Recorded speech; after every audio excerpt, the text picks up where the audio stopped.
by me because I grew up in the period and didn't like the way people were commenting about what the United States could do and couldn't do when I was in industry. And being a history buff, I said, wait a minute, there is a period in time that the United States really, once they got together, all on the same bandwagon, they did some things that no country will ever do again.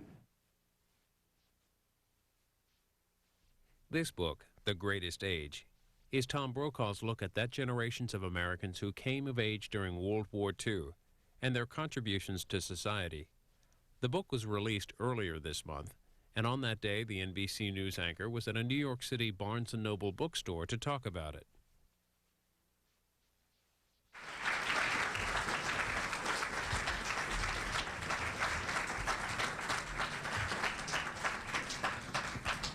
Good evening, and welcome to Barnes & Noble Union Square.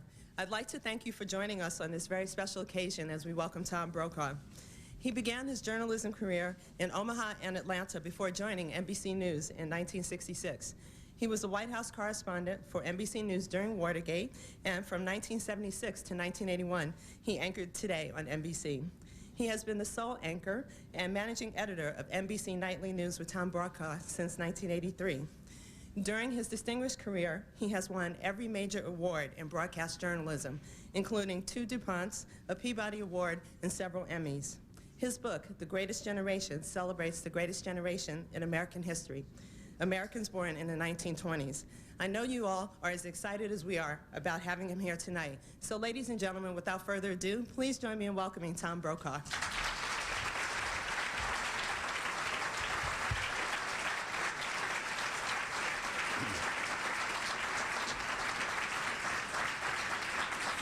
Thank you all very much. Let me just say at the outset, I'm very flattered by the turnout here and by the attention that the book has gotten thus far. It's a heady experience for me. When I turned 40, one of my former research assistants reminded me that I said at that time, still haven't written a book. And when I turned 50, I said, still haven't written a book. I'm not ashamed to confess to you that in a couple of years I'm facing the big 6-0, and I can say on that birthday, well, by God, I at least wrote a book, whatever else the failings may have been. I'm also always reminded, truly, when I stand before a New York audience, that more than any other place that I've worked or lived in my lifetime, New York knows how to keep it all in perspective for you. It is true I grew up in a small town, a succession of them in South Dakota, and then went to Omaha, went to Atlanta, quite swiftly to Los Angeles, Washington, then made my way here. At the tender age of 34, I was taking over as the host of the Today program, and I had, I will confess to you, an exaggerated sense of my self-importance. My colleagues who are here tonight say that it stays with me, but it's diminished since that time. And especially since the Today program had been my mother's very favorite program in the morning when we were out there on the prairie. She would get up, watch Dave Garroway before she went to work. It was an astonishing thing to have this kind of electronic window on the world in your living room in that cultural wasteland. So here I was, having worked my way through Omaha and Atlanta and Los Angeles, the new host of the Today program, and I was in Bloomingdale's, and there was a man following me through the aisles. And when you have the kind of public life that we do, you begin to read almost the facial expressions of people, and you could see him pondering, I wonder if that's Tom Brokaw. And so I turned, hoping I could kind of discourage him in a muted fashion by just nodding pleasantly as if to say, yes, I'm Tom Brokaw. It didn't discourage him, it only encouraged him. He came rushing up to me and he said, you are Tom Brokaw, right? And I said, yes, that's right, I am. And he said, I'm from Omaha. You used to work in Omaha. And I said, yes, that's true, I did. And he looked at me for a long moment and he said, whatever happened to you anyway?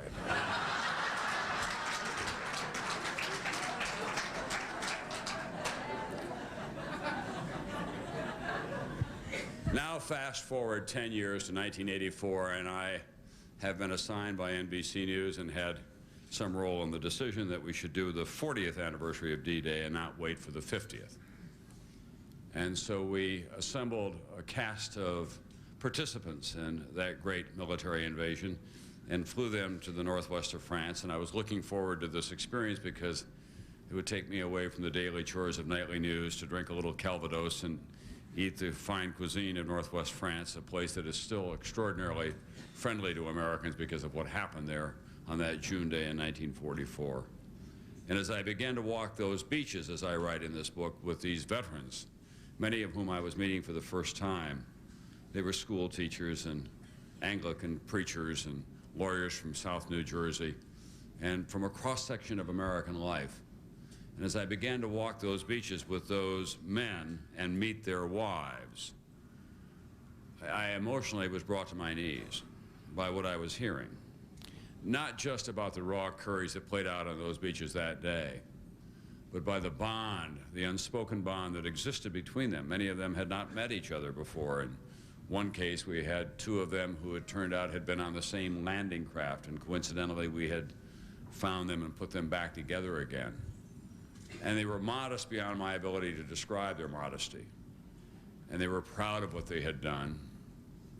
And they were willing to come and tell their stories, but only if I asked the questions. And almost always they would respond, "Oh, I didn't do anything more here than anyone else did." And they all had stories of buddies that didn't make it or were terribly maimed. And they came back to America, many of them from small towns. They'd lost their fathers at an early age. They lived lives of great deprivation.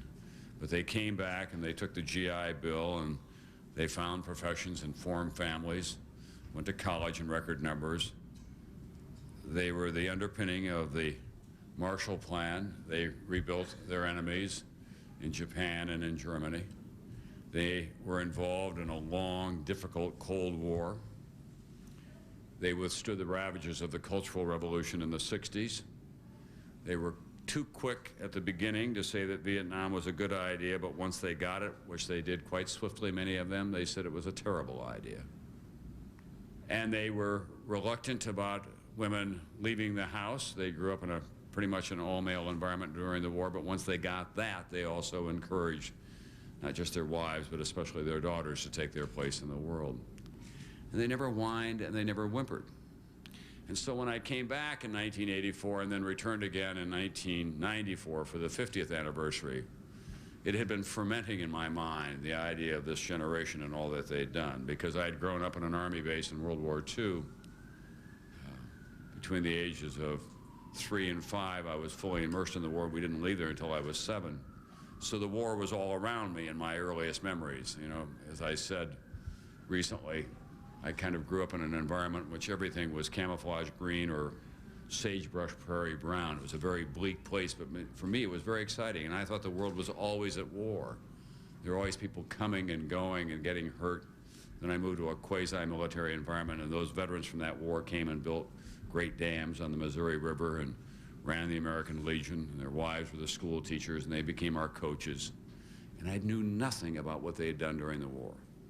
They didn't talk about it. I heard stories about the Depression, not just from my parents, but from all of them as well, about how tough times had been. But it was always with a kind of sense of bemusement. There was no bitterness. And they were so pleased with the prosperity of the 50s that came along, and they continued to march through life. So I began to talk about this generation in commencement speeches and at lectures and at dinner parties, and I began to form the idea that this was the greatest generation, having come of age in the Great Depression, won the war, with the help of allies, obviously, came back and rebuilt this country. And more people began to say to me, "You really must write this." And there were a couple of important moments in all of that. 2 years ago, my friend Bill Styron turned 70, and there was a small gathering for him in Connecticut. And I went looking forward to just what was going to be a long evening of good company. But there was a French documentary crew there as well, and Rose had said to me beforehand, "You should just be forewarned, there will be a French documentary crew here." But Carlos Fuentes, who was Bill Styron's good friend, was there that night, and Arthur Miller, Pete Gurney, a lot of literary lines of our time. So I thought, God, the television guy gets to come along and just drink a lot of wine and listen in. And I drank a lot of wine, did a lot of listening in. And at the end of the dinner, Rose leaned over to me and said, "Now would you stand and give a toast to Bill?" So as I rose to my feet, all of this came flooding back. Bill had been a Marine at the end of World War II, and then, as my wife has seen me so often, turned to familiar material and said, I'd like to raise a toast to a member of the greatest generation. These people who came of age and did this little number. And at the end, I was stunned by the silence in the room of all of these people, like Arthur Miller and Carlos Fuentes and others, who had not thought about it in those terms. And they too came up and started pounding me on the back and saying, you've got to get this down on paper. And finally, my friend Stephen Ambrose said, listen, I'm beginning to use this in speeches, and before too long, I'll be writing the book that you should be writing. You better get on with it, Brokaw. So I wrote the book in the last year with the encouragement and guidance of Kate Medina, who's the editor from Random House, who's here as well, who had blown a lot of Random House money, very fancy lunches over a period of 5 years trying to get me to write something. And this book seemed to be the right idea. And I can tell you, as I stand before you tonight, there is, as you might expect, no shortage of wattage when it comes to the ego of a television anchorman. I can say that confidently on behalf of all of us. But in this case, my pride is not in my authorship. My pride is in the lives of the people whose stories that you'll find between the covers of this book. I really did, in the final analysis, think that it was a privilege to be able to tell those stories. I think that journalists should chronicle their time. I think that we do tell stories, and that we bring honor to our own profession and to our time, but most of all to the people who have made our time by telling their stories. And that's simply what I set out to do here. And whatever else has happened to me in my life professionally, nothing gives me more pride than the stories that are in this book, because of the essence of the lives that they reflect and represent. I may tell you something else that you may not have thought about. In my business in television, it's so ephemeral. One of my colleagues says, you know, we fly halfway around the world on a moment's notice, get a chartered plane in a place like Kenya, land in an unknown airstrip in someplace like Somalia, make a deal with the local guerrilla fighters to somehow get us to town. We crank up a portable transmitter. We make a deal with somebody who may have a shell of a hotel in which we can camp out. And by 6 o'clock the next morning, we're on the air describing what is likely to happen there. And we do this pretty routinely over the course of years. And then as my friend looks at me and smiles and says, and then you stand up there and you broadcast. And as soon as it hits the homes in America, it goes from there right off to Venus. It disappears. There's nothing lasting about it. And one of the great ironies about this medium that I work in is that it is both at once so small d democratic, and that is shares information with people around the world, but it leaves no lasting imprint in a way that I would hope that it would. This book, I hope, will begin to correct that in my own profession. So that's how I wrote the book, what I think about it, and I must tell you how pleased I am to be able to stand here tonight and to see that this many people just in this section of New York have that much interest in it. If you have any questions, I'd be happy to take them. Is that how this should work?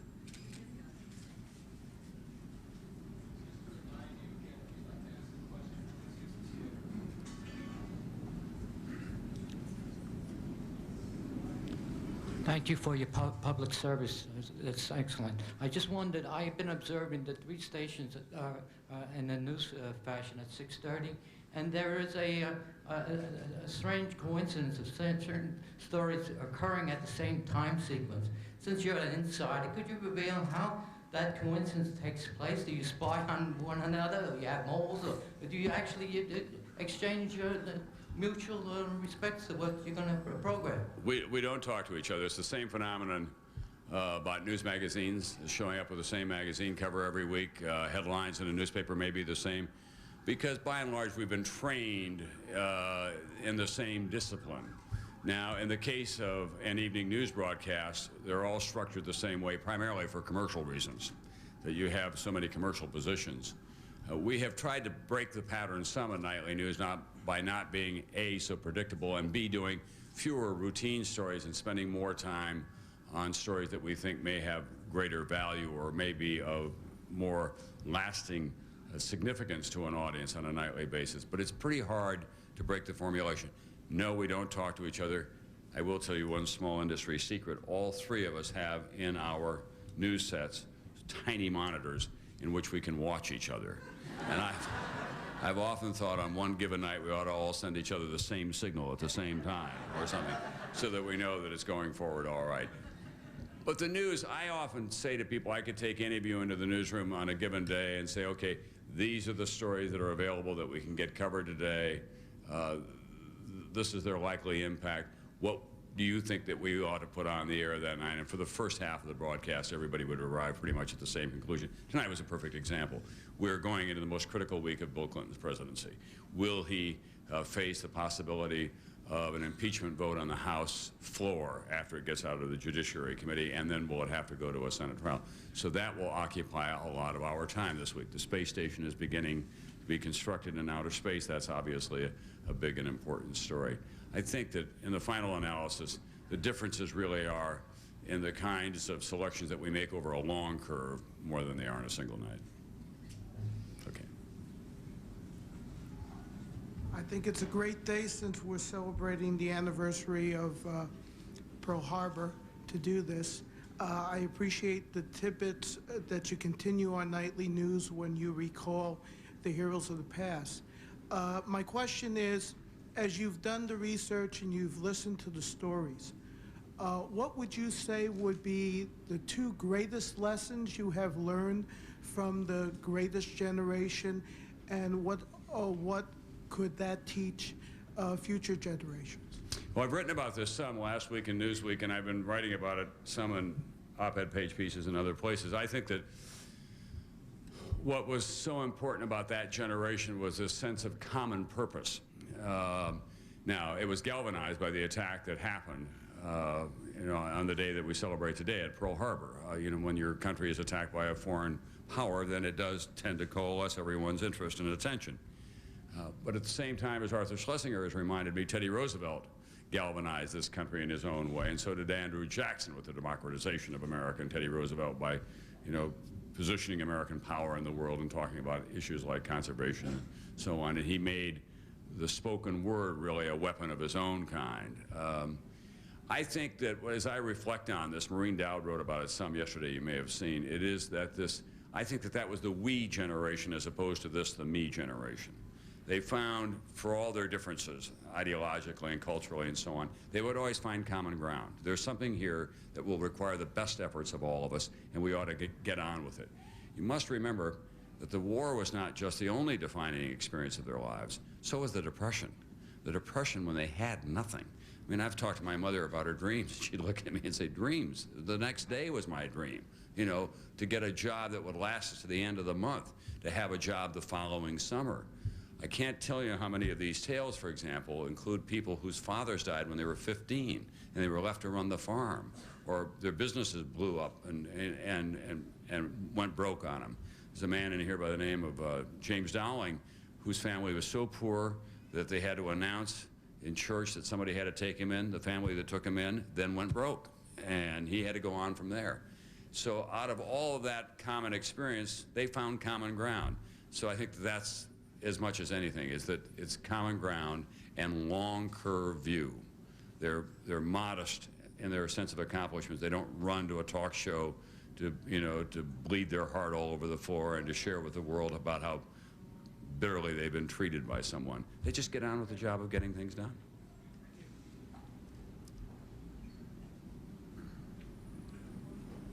Yes, good evening. I was privileged to see you last year when you emceed the CPJ event at the Waldorf, the Committee to Protect Journalists. And I was just wondering what your most challenging, albeit frightening moment in journalism was, and if you think conditions have improved at all for journalists that are traveling abroad in these areas. Well, Americans, we kind of go without fear because we're so protected here at home, and then when we get to other places and we find out that those protections dissolve overnight, it makes us so much more keenly aware of what our colleagues go through. The dinner to which he refers is something called the CPJ dinner. It's a committee that has grown up here in the last 10 years or so, and I'm pleased to say that it's had a real impact around the world. It's the Committee to Protect Journalists. And those of us who are privileged to be journalists in this country and are well compensated for what we do have decided that we have to pool not only our monetary resources, but our political influence and referring to the World War II generation, we have to kind of lock arms, those of us who are competitors, and we have to make a stand on behalf of our colleagues in places like Central America or Turkey or Africa who are thrown in jail. We try to get them out of jail. We get them legal counsel. We bring a few of them every year to a dinner at the Waldorf that goes on far too long, by the way. And we pay homage to them to remind ourselves of how good that we have it, but mostly to try to expand press freedoms around the world. Now, there have been some amusing, and all of us, I'm not just telling a war story for myself, we've all been through this at one time or another. One of my favorites was when I was in West Beirut during the war, during the Israeli invasion, and I found myself at the end of the day in an area where I didn't want to be, because you would often stumble from neighborhood to neighborhood just trying to pick your way through the battleground, trying to stay out of harm's way, and at the same time try to stay out of the more militant groups that were organized in West Beirut. And these are the people who eventually gave rise to Hamas. And I was in an area that was called the Pink Panthers. It was a particularly militant Muslim sect. And I got stopped by about a 12-year-old kid with a Kalashnikov, and he put the gun up to my cheek. And then another kid came up with the other gun to my cheek, and I had one of my Lebanese friends with me, and he said to them, "Go get your commander." So this commander comes up out of the bunker, and it's getting to be dark, and I try to get back to a reasonably safe zone, and we begin this kind of tortured and delicate dialogue about who I am and why I'm there, and I'm just trying to get safe passage. I'm really not trying to show off or violate any of their security arrangements. And I keep talking about NBC, and finally the commander says, "NBC News?" And I said, "Yes, NBC News," and he had a kind of a conventional military tunic on, and he began to unbutton that with a big smile on his face. The guns are still here at my cheekbones. And then he unbuttons another thing, then he unbuttons a thing, and way at the bottom was a T-shirt that said, "Tom Brokaw, NBC Nightly News." And I said, "That's me." So he put his arm around me, and we had our picture taken. And somewhere in a guerrilla camp, somewhere in Lebanon, there was a picture of Tom Brokaw and whoever this commander was with his arm around. But I got the hell out of there at the end of that. So you kind of live by your wits in those situations, but it does make you aware of it. Thank you. How do you find that your appreciation for the greatest generation has influenced your reporting on the issues that they face today? Well, it's helped me a lot in the last year in kind of trying to keep the Monica Lewinsky, Bill Clinton, Ken Starr, Henry Hyde, 12-ring circus in some kind of perspective. And I've engaged in some commentary as a result of my own experiences with these people, because when I would go out and talk to the principals in this book, they were not frantic about what was going on in Washington. It didn't mean that they approved, but they weren't hysterical about it because they'd been through so much. And they had this kind of wonderful long curve view, and they said, well, we'll have to work our way out of this. They didn't approve of the president's behavior, but they had real qualms about the prosecutorial tactics of Ken Starr as well. But mostly it was a long view. And the thing that I always came away from, and in any conversation with any of them, wherever they fit on the ideological spectrum, was this is a great country, and we'll work our way out of this as we have so many other dilemmas. And that the next generation is so well educated and brighter than we are. And my grandkids, my God, you can't believe what they know as compared to what I know. And we'll be great in the 21st century. Now, you would expect them to say, my God, it's not as good as it was when I was a kid growing up. I mean, I really had it tough, and I had to earn everything. And look at me now, I've done all of this. And I just can't believe that people are behaving the way they are. That was not the case. How you doing? I agree that my grandparents' generation is definitely probably one of the greatest by most measures. But I wonder if we sell ourselves too short, my generation that is, like Generation X and the 20-somethings. And most of what is said in the media right now is just browbeating ourselves, I think. And I wonder if you would just speak to my generation and say what we should do, what we should learn, where we should go. And I think we're not as bad as we say we are. No,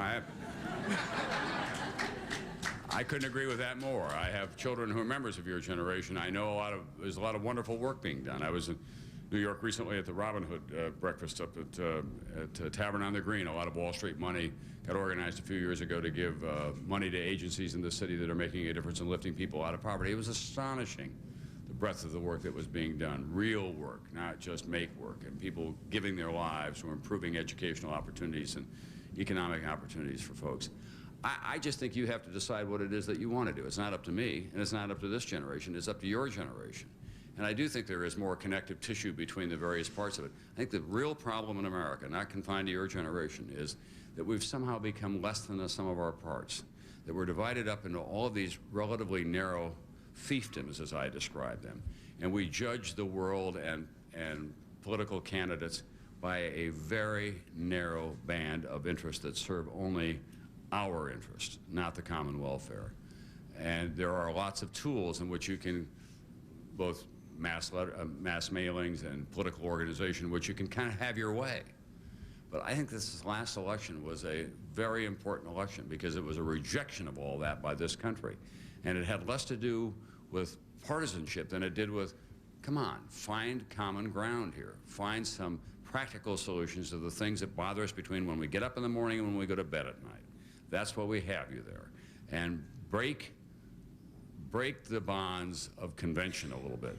The Jesse Ventura election in Minnesota was a profound statement, and there will be more of those kinds of candidates coming forward, you know, running hard against the superstructure that has been created that does not respond to where people live. So go forward from here, mobilize your generation, and we'll write another book about you in 20 years, right? Hi, I was born in October of 1944. And I recently found a clipping of my uncle, who was 19 years old, and he was shot down and killed. His body was never recovered over France in 1942. It was his 4th mission. And on his obituary, because my husband recently found on the internet his squadron that he flew with, and we found a picture of him from the internet. It was just bad. So it's opened up this whole questioning, and I'm so fascinated. He joined up, 19 years old, on December 15th, 1941. And can you tell me why? Why he joined up on Yeah, this? what was going on? I mean, why he just, like a week after Pearl Harbor, he just went and joined up? Everybody joined up the day after Pearl Harbor. When Pearl Harbor was attacked, people like Mark Hatfield, for example, who'd been a pacifist, left his fraternity house the next day with a whole group of friends, went down and enlisted at that moment. It was a galvanizing, electrifying effect across this country in which people left their homes. I mean, went running out of their houses trying to enlist that day when they heard the news on radio. It was a Sunday. So it was not unusual what he did. Almost everyone did, and they also faced the draft. So a lot of them knew that if they wanted to get into a branch of service, they better go volunteer. He probably wanted to fly. There's a story in here about a man by the name of Lloyd Kilmer, whose family had lost everything in the Depression, and he worked very hard. He was a bellboy in Rochester, Minnesota, the Carlton Hotel. Pearl Harbor happened. He thought, it'll be my chance to fly. He enlisted in the Army Air Corps, and 1 year after he first set foot in an airplane, he was a pilot of a 4-engine aircraft, a B-24. I mean, it was the way this country mobilized and got so many things done in short notice, and the skills that these young people learned in a very short amount of time was really extraordinary. The other thing is that I'm so struck by is how well trained they were. You know, in the late 1930s, in 1938, I think it was, Dwight Eisenhower was still a major. He'd never seen combat. 6 years later, he's commanding the greatest military invasion in the history of mankind.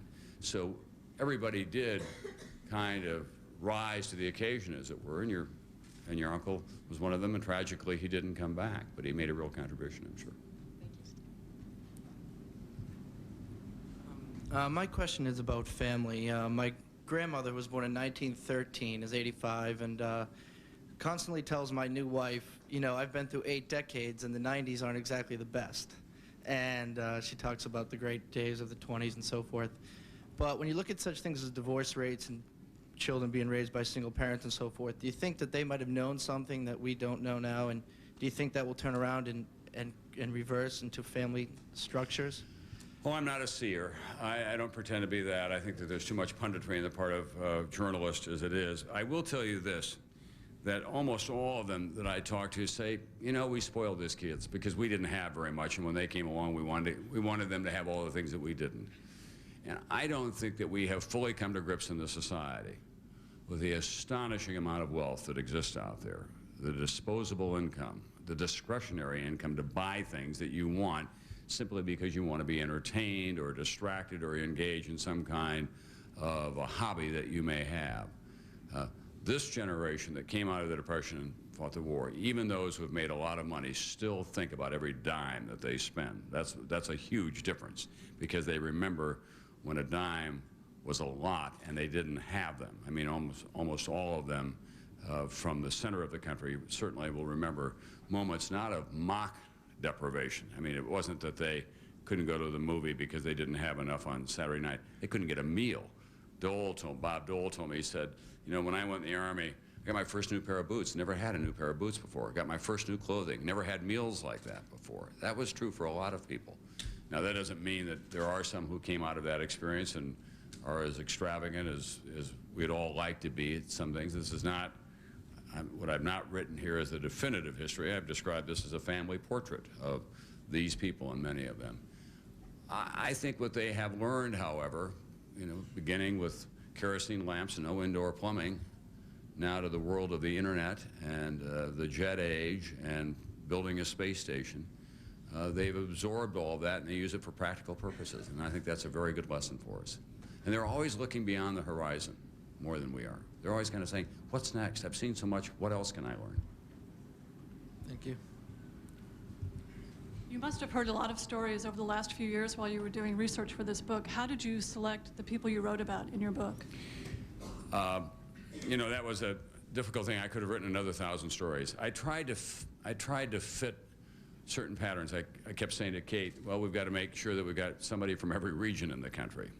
And then we try to get branches of the service. And then we try to get disparate backgrounds. People, you know, there's a little more in here about South Dakota than another author might have. But there are not many of us, and when we get a chance, we have to make our stand. And then you know, there were stories about Bob Dole and Daniel Inouye, for example, were in the same ward in the same hospital in Michigan after the war. One a young man from Hawaii, the other one from the plains of Kansas. They became friends and they began to talk about public service. One became a Democratic senator from Hawaii, the other one a Republican senator from Kansas. So I thought that was an interesting matchup and where they found. In the case of Mark Hatfield, who went to Hiroshima after the war, and it profoundly affected his views on the use of nuclear power for the rest of his life. I thought that was a statement worth having. I tried to find women who had good jobs during the war and then were shoved aside and fought their way back in again. So there's a story about Dorothy Hayner in here. So we just tried to do a mosaic as much as possible. And we also try to find people who had interesting stories to tell. I have a friend whose uncle was a heroic figure in the South Pacific, and the war was a terribly brutalizing experience for him, and he never really recovered for it and cannot articulate why not, and had a long-term drinking problem. And I was real interested in him. He's out there in Iowa, but in the end, he couldn't articulate to me what the war meant, except that he turned to the bottle, you know, for a long time, and understandably. But he still couldn't deal with it. I just want to ask one follow-up. I saw your interview with Tim Russert the other night, which was very, very good, I thought. Yeah. And you mentioned Julia Child, who was in the OSS. Right. How did you come to know that she was in the OSS? Well, Does this come to you, I've known her a while, and I've known her a while, and I've always thought, if anybody in intelligence, can you imagine Julia Child, 6'3", walking through the jungles of Indonesia, saying, "Has anybody got anything good to eat here?" You know, I couldn't imagine her as in a spy branch of the spy service. But she was obviously very bright and had a capacity for language, and she was too damn tall to get in the waves. So she joined the OSS. But it must have been something to have known her when she was young, as much fun as she is to know her at this stage in her life. And when we said to her, what would have happened to you if you had not had the war? Oh, I would have been an alcoholic in Pasadena, she said. So that's one of the reasons that we chose her. It was kind of a surprise. I love the Art Buchwald story. We put Buchwald in because if there's, and I've known him well for a long time. I've heard the story 100 times. I still laugh and cry every time I hear it, about how he got into the Marines. He had a summer romance. Her name was Flossie. She was from South Carolina, I think, and he knew that he was the love of her life. So when the summer came to an end, and she was from North Carolina, and she was at the University of North Carolina, imagine this. And she was this darling co-ed, and so Art runs down there to say, "I'm here, Flossie," and she said, "You're here?" She had a big date that weekend with somebody from the Citadel, but she fixed him up with another friend of hers, and and they went on this double date, and it was just a torture for Art, and he didn't have any money, and Flossie was embarrassed by her friend who had come down from the north, and the woman with whom she'd fixed him up was not very happy. And they get back in the car. Art couldn't even pay his fair share, and the guy from the Citadel, it's his car, and Flossie's at his right, and Art sits in the back seat and realizes the guy's got a pint of whiskey back there, and Art immediately thinks he's going to get Flossie drunk, and he's going to have his way with her. "I'm going to steal the bottle of whiskey." So he steals the bottle of whiskey, goes and stays at the Y that night with a bottle of whiskey, goes down the next day and tries to enlist in the Marine Corps. They say, you're not old enough to have your parents' permission. He didn't know where his mother or father were at that point. He went out and found a drunk on the streets. Said, "Here's a bottle of whiskey, you're my dad." And got into the Marine Corps. Now, can you imagine Art Buchwald at Parris Island as a Marine? He was the most screwed up Marine imaginable. And everybody thought he was going to die, and there was a guy by the name of Pete Bernardi, who was his DI, his drill instructor at the time, who called him, pardon my language, "You little shitbird, you're going to kill everybody before this war is over." Art, nonetheless, went off to the South Pacific, and he was loading bombs onto a Corsair and dropped a bomb. Now, that sent everybody scattering away, and so his sergeant out there said, "You could screw up a two-car funeral. You're going to run the outfit newsletter, and you're going to drive a truck if we can teach you how to do that." Art comes back after the war. He goes to USC on the GI Bill, even though he doesn't have a high school degree, and the legendary life of Art Buchwald begins, because he ends up in Paris, as you know, Herald Tribune, and he became everybody's favorite American over there, and then one of the favorite columnists that we had in this country. In the 1960s, Life magazine asked him to go back to Parris Island. He said only if he could find the guy who called him a shitbird. His name was Pete Bernardi. He was working as a security agent at the World's Fair. Art took him back to Parris Island. Art still couldn't do the obstacle course. He was still screwing up everything that he touched. Bernardi was still on his case. At the end of the week, they shook hands, parted, and came back. Buchwald to his glamorous life in Washington, D.C., where he had his own table at one of the most prominent restaurants in town, you know, summered with Walter Cronkite, Mike Wallace, and the Kennedys, and Hyannisport, and also Martha's Vineyard, and lived a very glamorous life. And he got a call one day, and a person said, "Your friend Pete Bernardi, the DI, is dying of cancer." And Art wrote on a picture of himself to Pete Bernardi, "You made a man out of me." And Pete Bernardi kept it above his hospital bed until he died, and then had it buried with him. And when I was writing that passage, I couldn't get through it. I would write it, and then I would weep, and then I would write it again. And one day, one of my daughters called. They have this little Brokaw daughter network, and they said, "God, you better call Dad, he's coming apart," you know? Because I would try to read to them this passage, and I couldn't, and I always thought that anecdote is really representative of that generation. Here's Art Buchwald, a little screw-up from New York, trying to get into the Marines because he had a broken romance, and this guy tried to keep him alive. And at the end of their lives, they came back together again. And they, you know, Pete Bernardi's last image was of his buddy Art Buchwald, and it made a huge difference in his life. So I think these are stories worth telling. Thank you. Hi, just my question is, every time before confrontation between the U.S. government and other countries, look like Yugoslavia and Iraq, your TV broadcast company and other broadcast company as ABC and CBS beginning give for showing each day more information about civil rights violation in Yugoslavia, Serbs against Albanian in Kosovo, or in Iraq against Kurds, or the other inner country problems. And I just have a question, what is that? You beginning showing new episodes included live translation from that country before 2 or 3 weeks before in White House announcing that about the trouble. What is it? Do you have strong own source in the White House, or it's clairvoyant precision on etc. etc. It's other. Where do we You get understand what I asking? Yeah, yeah? where do we get the information about what we were? Yeah, before 1, 2, or 3 weeks before airstrike, a possible action. Oh, Or do we other know? Kind of No, we don't. Everything that we know, you know. We're not in the business of keeping secrets. And we know if there's something that is beginning to take... I spent this morning with Madeleine Albright, for example, talking about some of the issues that you've just raised, because she left today for Europe. She'll be there for the next 2 days. And on Wednesday, we're going to be doing a longer piece about Kosovo, for example, what you do in the springtime when the fighting resumes again, as surely it will. Trying to press her hard about the place of the American troops. Well, she's not going to concede to me in this interview, although I think it's important that we frame the question. She's not going to say, well, yes, we are going to put in NATO troops and there will be American components to all that, so you better get ready for it. But we need to keep raising these questions. And when we learn something in this country, there are no secrets in the press. I mean, we get it on the air as swiftly as we possibly can in the appropriate context. Now, occasionally, we'll find out about a military maneuver in which if we broadcast it, it would imperil American lives. We do not then broadcast it. We argue with the Pentagon about how we found it out and when we can go on the air with it.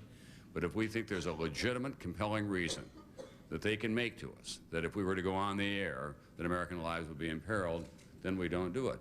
But frankly, it's giving this administration or any administration a little too much credit to think that they know well in advance about some of these complicated maneuvers that they're going to take, because the decision-making is chaotic very often. I mean, we have a case now, for example, one of the acute foreign policy problems this country faces. What the hell are we going to do about Russia?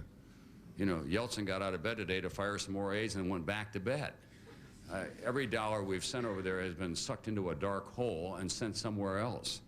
The mafia are running the streets of Moscow now, but this remains a nuclear power and a huge landmass. And it's got a very canny man, Primakov, running the place. So we're trying to deal with that on a daily basis, but no one knows with any certainty where it's likely to end up. So I can assure you that we don't withhold information in our own particular interests. Okay? Just my second question. You give more information about ethnic and civil rights violation in Kosovo and in Iraq too against Kurds, but never you don't talking about civil rights violation in Turkish Republic, for example, and in China against Uyghurian people. It's Xinjiang Uyghurian Autonomic region. Why?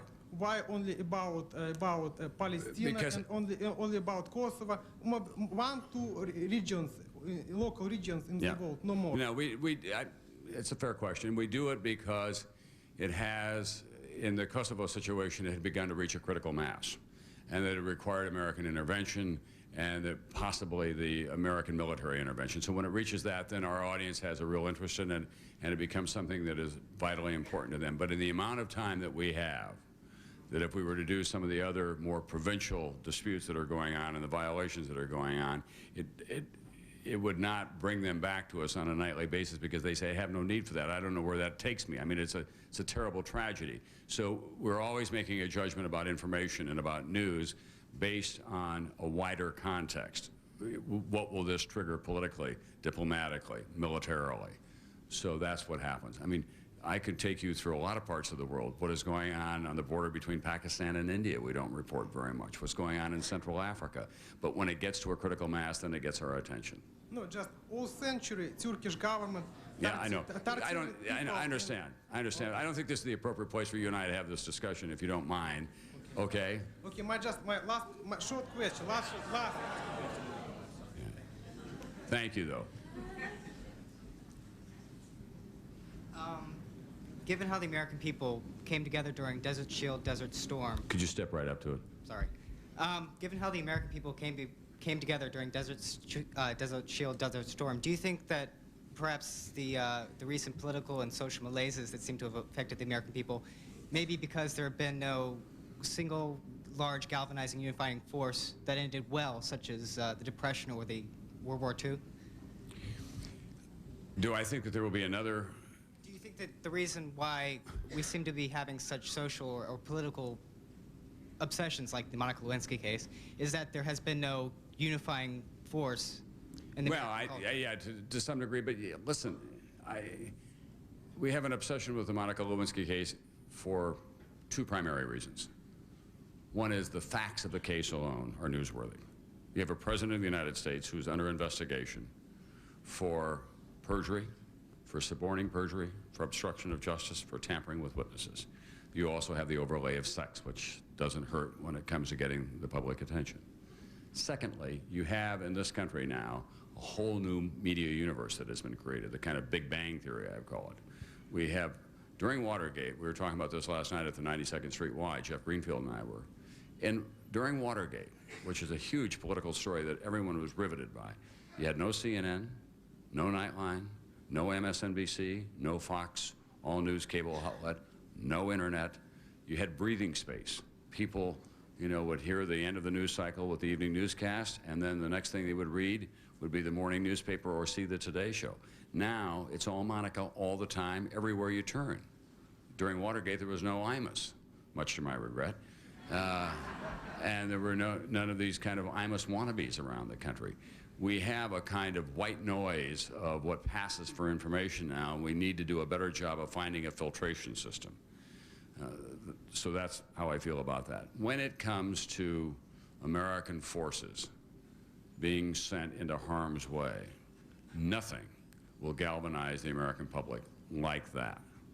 That story is going to be of interest to everyone. The moment that you put a young man or a young woman in uniform and say, go solve this problem, the country wants to know, is this a wise decision?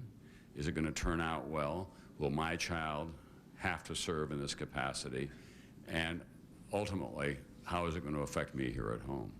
So I think that there are lots of problems out there now that should rally this country. Racism is primary among them. I think that we've not done a very good job in terms of putting racism on the table in a way that we can begin to deal with it. I think that with the new technology that is now giving rise to new industries in this country, we're going to have to think more about economic opportunity as well. Those are the new wars, and this generation has thought about that some. They're so grateful that we don't have to go off and fight a war. They said we fought that war so that it would be the last war. And then came Korea, and then tragically Vietnam as well as Operation Desert Storm.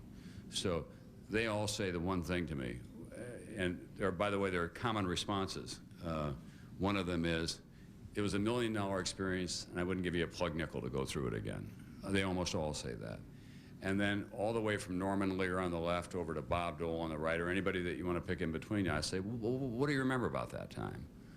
And they'll say, I remember I had a sense of duty, and I thought it was an honor to serve your country, and I felt responsibility for the people that I served with. They almost all say the same thing in the same way, and that it was the sacrifices were worth making. Okay, thank you. Good evening, Mr. Brokaw. Thank you for being here, and also thank you for sharing your research and your time on such an important subject matter. What is the next subject matter that is really dear to you and that you might feel you might write about next? My editor is watching me very carefully here. Actually, I was involved in another book when this one came along, and I was kind of lurching my way through that. It's a very good subject, and I shall not, for reasons of national security, share it with you. I would just rather not say in advance what I am working on, but it's in the same arena, different generations probably is the best way to describe it. Well, thanks again for being here. Mr. Brokaw, I'm also a journalist, not adequately telegenic, so I'm stuck in the humdrum print world.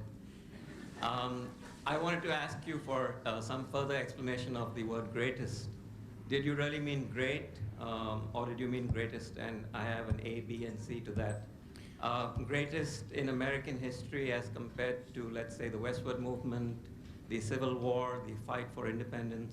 I thought about all that. Yeah, I did. I decided to be provocative. I decided I would call it the greatest generation, and I ran my own kind of informal Brokaw test through all the others. I mean, all the generations that you cite, the westward expansion, the generation of the Civil War, the founding fathers, that time, the first people that came. I thought that in this case, this generation had global impact, that they had an impact well beyond their own shores, well beyond their own communities, well beyond their own interests. And also this generation came then to grips, once it returned home, with the lingering problems like racism and the place of women in our lives. And they did something really, I think, extraordinary in history when you think about it. When you have a great military industrial empire like the United States was at the end of World War II, the breathtaking compassion and generosity of this country in rebuilding Germany, in rebuilding Japan, and making the world safe through NATO for democracy, and taking the lead and standing against communism and communist expansion all over the world. So I am prepared to call this the greatest generation that this country has produced. All those others were great generations as well, and what we are today is the cumulative effect of all of them. But in my lifetime, this generation for me will always stand separate and alone. You went one step further than LBJ with the Great Society. Yes, that's true, I did. Can I go on with Part B and C? One more question. We have somebody behind you, if that's okay. Thank you very much, though. Good evening. I think most people would assume that during the late 70s, you were basically being groomed for the NBC anchor spot.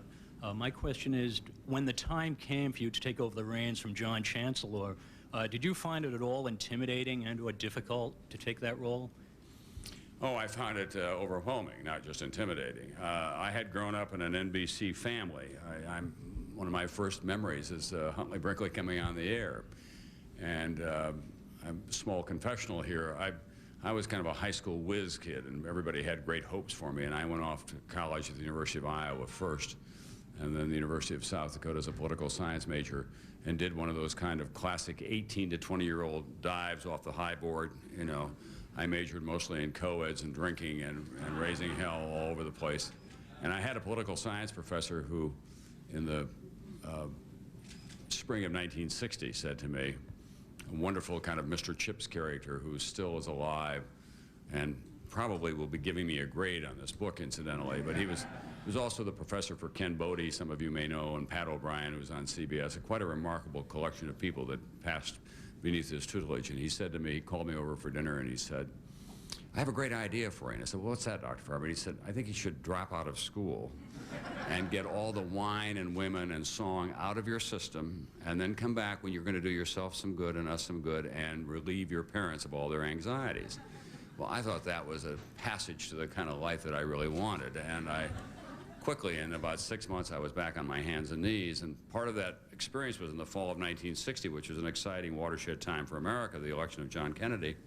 I sat at home, watched all night long the NBC News crew, and thought, that's what I want to do with my life. That's what I can do. That's what I care about. I've been working in television news some, but I really thought I was me a lawyer. I was a political science major. So I kind of got my act together and got my degree and kind of re-won the confidence of my wife, who still is after 36 years. And I went from Omaha, as I said, in Los Angeles and all those other places. And by that was 1960. And by 1966, I was covering national politics for NBC. My first election was Ronald Reagan. So by the time I got to the John Chancellor successor role, I had been kind of the kid on the team. And I remember the first night that I stood there in that role, and I thought, oh my God, I fooled him again. I can't believe that this has happened to me.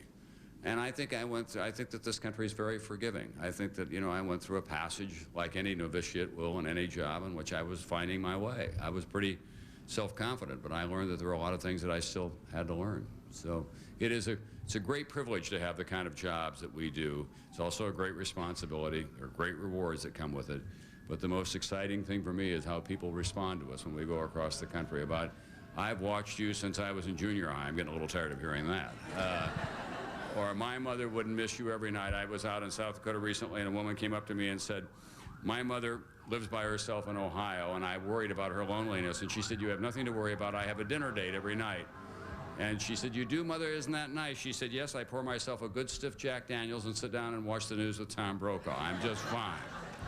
So those are kind of heartening experiences that you hear about. What do we do from here?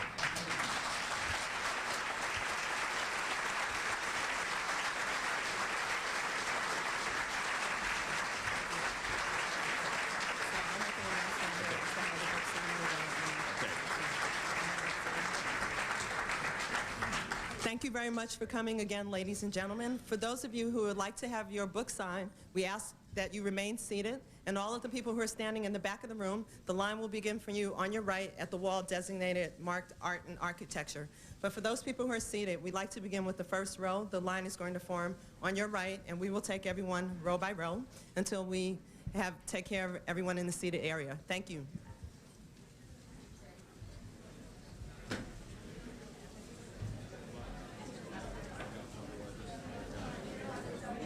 Thank you.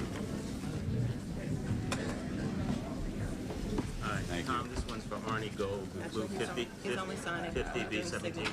Yeah, I just can't do it because it'll hang up everybody. But you write it in, you know, it'll be all right. Thanks for writing about my generation. Oh, you're welcome. My pleasure. I don't need your money. You were terrific. Thank you very much. How is Stephen Ambrose doing after his fall? Pardon me? How is Stephen Ambrose doing after his fall? I talked to him the other day. He's bolder than he should be, probably, but he's going to be okay. His son told me that he's back down in New Orleans, so I think he's going to be okay.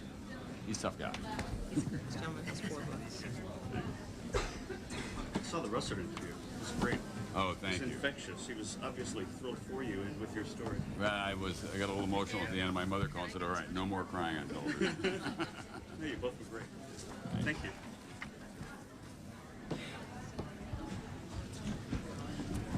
Thank you.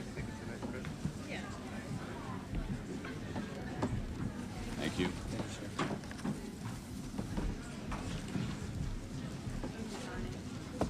Thank you.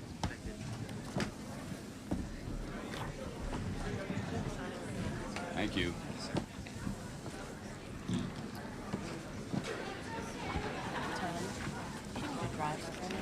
No, I'm going to go back in the subway. Yeah. Yeah. Tom, will you have time to sign any stock for people who could come tonight? Do what? Sign any extra books for people who could come tonight? Yeah. This is hers as well. There you are. Thank you very much. That's an armload. Yeah. Thank you.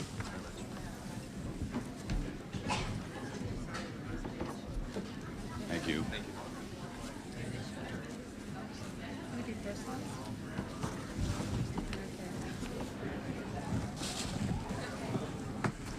Couldn't stop crying. Thank you. Oh, thank you. That's very sweet. Thanks.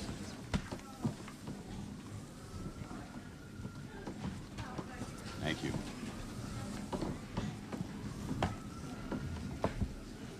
Thank you very much.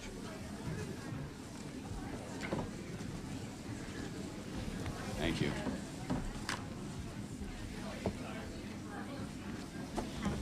Do you mind if I take your picture? Pardon me? No, you can go ahead. Thank you. Okay. My mom will love this. Now, if you're a real paparazzi, you wouldn't ask permission.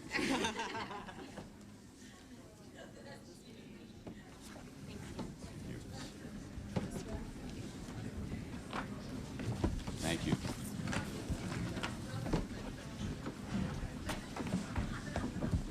Thanks very much.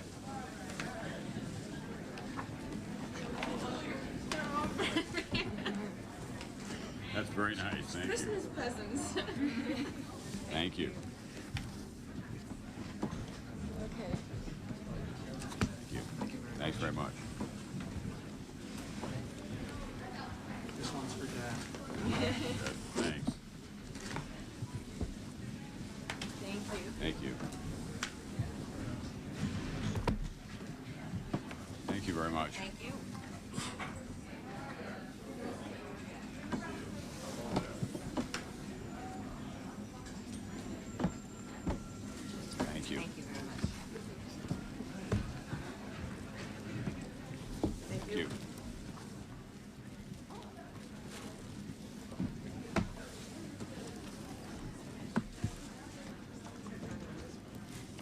Thanks.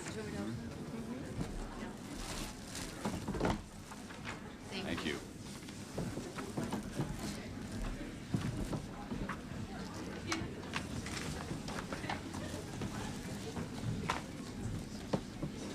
You know who that one goes to? Okay.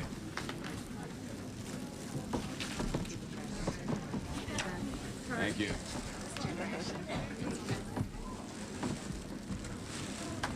Thank you very much. I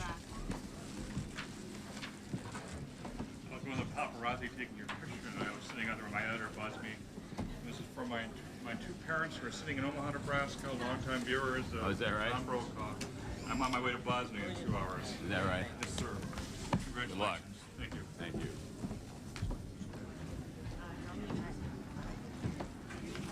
Thank you. 4 brothers, they all came back. Pardon me?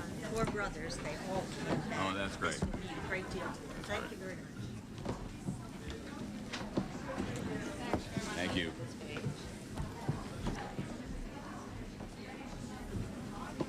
Thank you very much. Mr. Brokaw, your hand must be getting tired by now. Pardon me? Your hand must be getting tired. Yeah, I'm going to get carpal tunnel before this is all over, probably.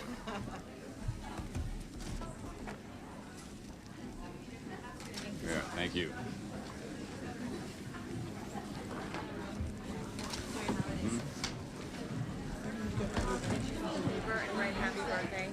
Well, I'd like to, but then I have to do it for everybody, then it gets to be a problem. I'm sorry. You just write it, it'll be all right. Thanks. You're welcome. Thank you. Thank very you. much. Thank you very How much. do you think what baby boomers will do with the transfer of money from the greatest generation to us? Well, that's going to be interesting because there's going to be a lot of it.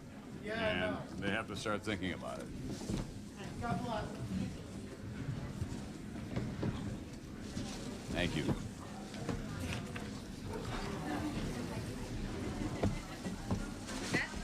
Thanks, Tom. Thank you very much. Have you done this before?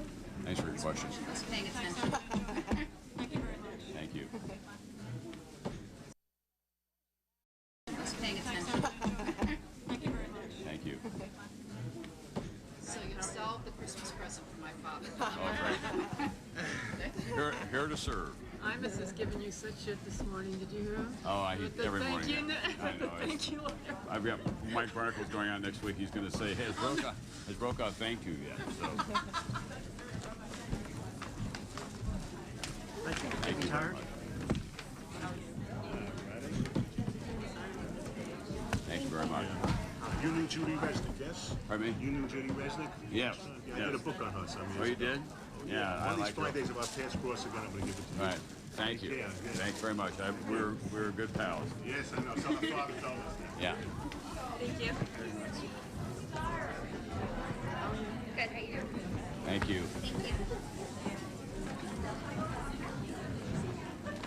Thanks. Yep.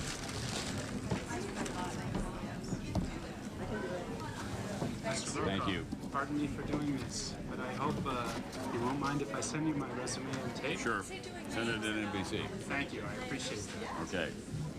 Thanks so much. Thanks very much.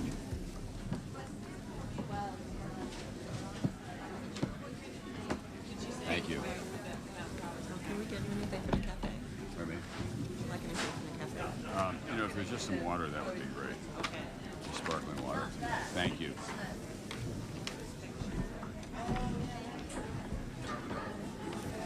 Thank you.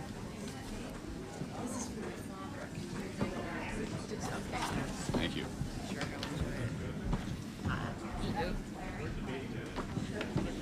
Thanks. Thanks very much. How are you? Good. Hi. Hi. That's my mom and my Three generations. Hi, Deborah. Hi. Thanks for coming. Oh, this has been just wonderful. Thank you very much. Thank you. My husband was in the South Pacific. Oh, he joined was? when he was 18, so he's going to love the book. And that's for my son, so he can learn what Daddy did. Well, good. Thank you so That's much. part of the process as well. That's right. Thank you. Thanks a lot. Thanks very much.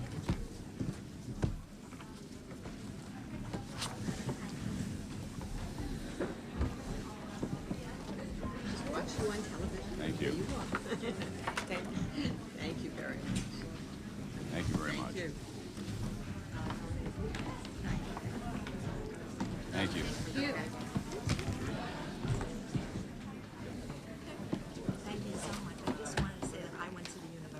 Iowa too. Oh, you did? Great. Great place, Iowa City. Yes. So how's the hand holding up? Pardon me? How's the hand holding up? A little carpal tunnel, but it's okay. When you were growing up in Yankton, you ever shop at Ribbon Brothers grocery store? Possible to Sure. Yeah. That's my great-grandfather's. Is that right? Yeah, my grandfather's. Still there. There's some water for you here. Thanks very much. I'm from Beirut. You're from? I'm from Beirut. Oh, you are? And I'm glad I let you go. Yes, I am too. Time in that experience. Still a favorite place, though. Can you address it to Janet? Thank you. Thank you. I've got two of them, actually. Thanks very much.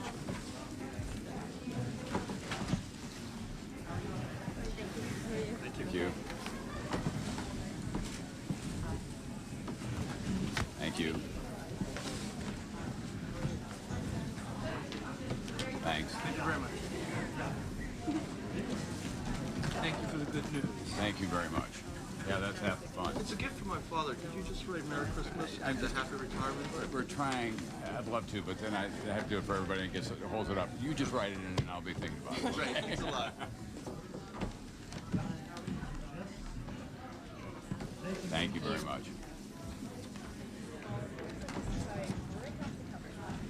Thank you.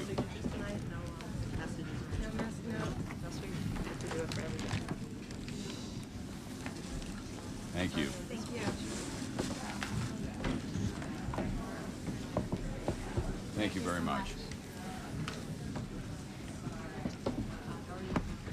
Thank you.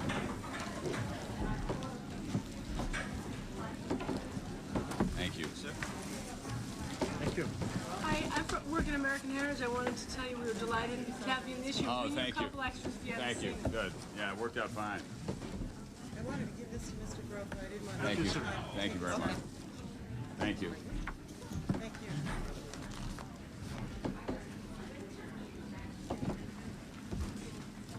Thanks very much. Thank you very much. Can you sign that to David, please? I can't personalize because it will hold up the whole room. I'm sorry. If you'd write it in, I'll tell him I'll be thinking about it. Okay. Yeah, I look forward to hearing it. Thanks. Thanks very Thank much. you. I work with Bill Duhamel, who tells of Oh, yeah, Bill. KOTA. Right, Tells a yeah, funny sure. story about you and your typing. Right. I raised a little hell out there that summer. I just want to say I think you're great. Pardon me? I think you're great. Oh, thank you very much. Thank you very much. I appreciate it.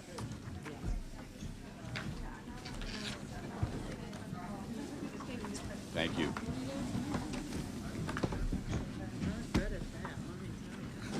Thank you. These off to the side.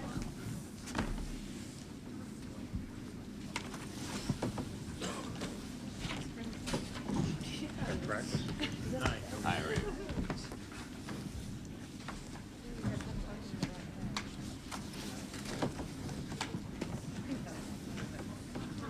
Good luck. Thank you very much. Thank you very much.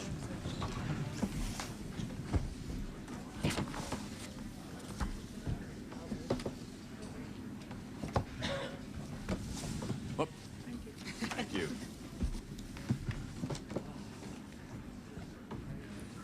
Thanks very much. Thank you. Oh, that goes there. I'm sorry. Thank you.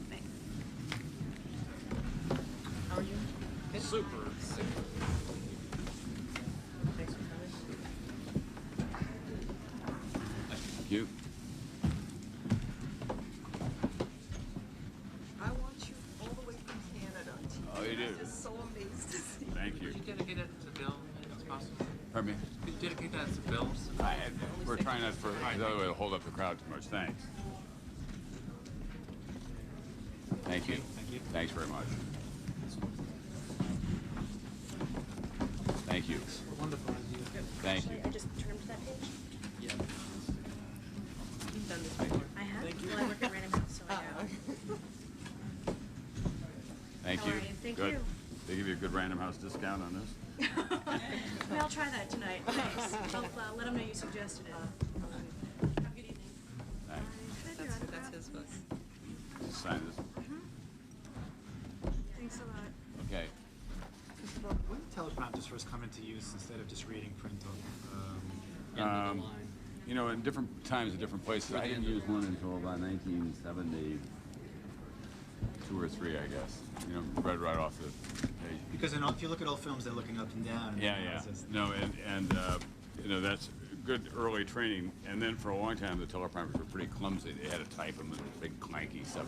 Now they're all electronic, so it's, you can make fast edits, and you still can't count on them. That's why you still have the papers on. Being the end of the line, is it possible to personalize 2 of these? Pardon me? Is it possible to personalize 2 of these? I'm sorry, but at the end of the line. That's what everybody No else. precedent here. Bob Johnson. How's that? And the other one Don't was build to Chris violence. Shea. How about if I just do Well, one? well, 'cause there's But two I told everybody else I wouldn't. Okay. That's not fair. All right. Really. Oh, I didn't know. 'Cause I'm You're right. And here, this is for you as well. I gave you the Mercury dime. Didn't you give me one of these before? Yeah, I was passing from my bank, and you were getting into a car in front of your office. Right. And anyway, he was another author. and Right. publisher. Thank you, Thank indeed. you. Thank you. Thanks very much. Thank you. Okay. Extra copy here.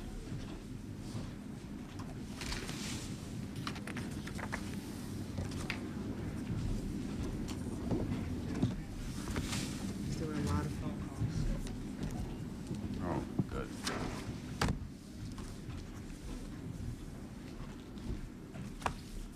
Will that go okay for you? Yeah, we're very lucky. I thought the questions were great. Yeah.